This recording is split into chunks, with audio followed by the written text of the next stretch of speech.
Hey everybody, it's Kevin from Backyard Biochar here. I'm going to do another Saturday evening biochar session. Got our wood supply. Going to clean out the ashes from last week's fire in a moment.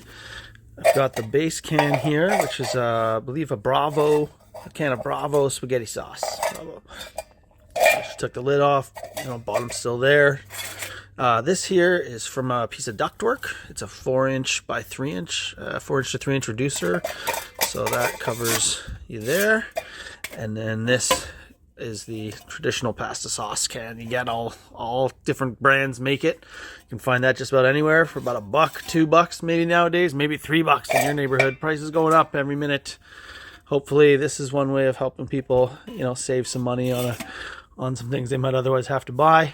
And basically all three of these just stack together like that. What I like about this design is that it gives me just a little bit of wiggle room. It's kind of tight, but this can kind of be loose and allow a little bit of gases to escape if need be. And then this acts as a secondary to that.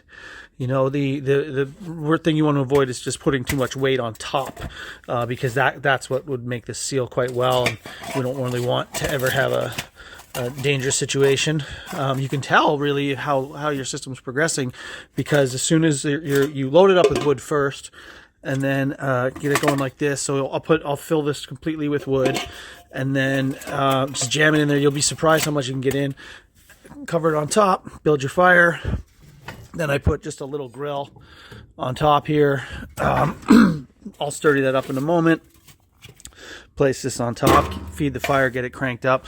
What you'll start to see is some steam and vapors coming out of here, out of somewhere around the perimeter of this. And depending on just how this is tilted, you'll see kind of it go out of different areas. And then as it gets dry enough and enough gas is coming off, you'll actually see those start to lick up, and the flames will start to fire up. And then you'll be able to just watch it progress. It's amazing when you see it auto ignite like that, and it'll run depending on the wood you've got in there for quite some time, like 15-20 minutes at least, where you'll be getting nice secondary burns off it, sometimes longer than that. Anyway, try it for yourself, and hope you have a good time and make some really great char. Thanks everybody.